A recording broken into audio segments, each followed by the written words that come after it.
Singer Chris Brown is pleading not guilty to a charge in connection to an alleged attack on a music producer at a London nightclub back in 2023. He appeared in court earlier today, and Brown is accused of using a bottle to cause, quote, grievous bodily harm.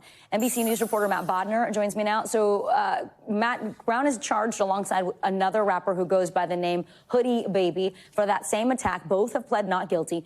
Tell us about the alleged incident and what happens next. Thanks, Vicky. So this all is alleged to have taken place right here in London at an upscale nightclub back in February 2023. The prosecution alleges that Brown and his co-defendant attacked a man with a bottle before then proceeding to beat him.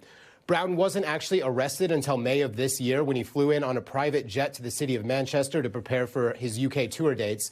Manchester police then arrested him at his hotel and remanded him in custody for about a week before the singer arranged a hefty bail fee, and that would allow him to continue his international tour.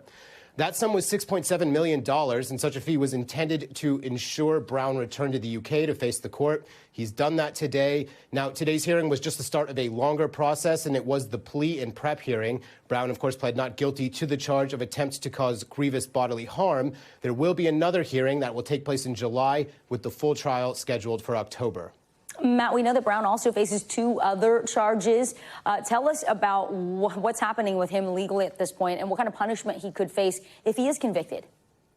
Sure. So that's correct. The prosecution unveiled two additional charges today, and that did seem to take Brown's team by surprise.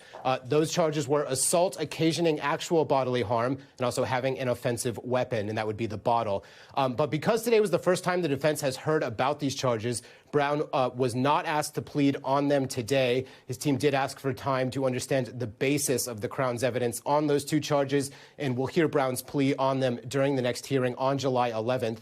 Now, if found guilty on all of these charges, Brown faces anywhere between 2 and 16 years in prison, though I should clarify that this is based on the recommended sentencing guidelines that the judge will follow. Intent can also play a factor in sentencing in the end, with lifetime sentences possible. That's unlikely, but it does underscore the seriousness of the charges against Brown, but also the seriousness of the consequences that he may face if found guilty. Yeah, serious indeed. Matt Bodner, live in London. Matt, thank you.